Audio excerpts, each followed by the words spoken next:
আসসালামু আলাইকুম রহমতুল্লাহি ওয়া বারাকাতুহু। ইসলামিক সেন্টারের পক্ষ থেকে আপনাদেরকে জানাই আন্তরিক শুভেচ্ছা ও মোবারকবাদ। আপনাদেরকে একটা জিনিস দেখাই, আমরা একটা জিনিস দেখতে আসছি। দেখেন মদিনার একটা স্থির চিত্র। আপনারা এটা দেখলে বুঝতে পারবেন যে মদিনাটা কীরকম, মদিনার আকৃতিতে একটা বাচ্চাদের যে খেলনা আমাদের দেশে ব্লক টাইপের ওইভাবে বানানো হয়েছে। এই যে দেখেন এখানে হচ্ছে কি যে রওজা শরীফের চিত্রের পাশে যে একটা গম্বুজ থাকে ওইটা, এরপরে মিনার, চারপাশে যে মিনারগুলো আছে এইভাবে এটা সাজানো হয়েছে। আপনারা কেউ চাইলে কিন্তু এগুলো কিনে আপনাদের বাচ্চাদেরকে হাদিয়া দিতে পারেন, গিফট করতে পারেন।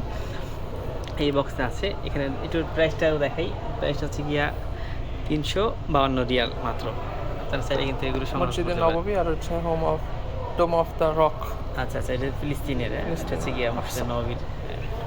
এটা হচ্ছে বাইতুল্লাহর। এটা হচ্ছে ব্লক টাইপের, এগুলো দিয়ে বানাইতে হবে আপনাদেরকে নিয়ে। ধন্যবাদ, সবাই ভালো থাকবেন। আপনারা যদি এটি সংগ্রহ করতে চান তাহলে আপনাদেরকে আসতে হবে মক্কা কুলুক টাওয়ারে আবরাজ যে সুপার শপ আছে, এখানে আসতে হবে, তাহলে আপনারা এটা সংগ্রহ করতে পারবেন।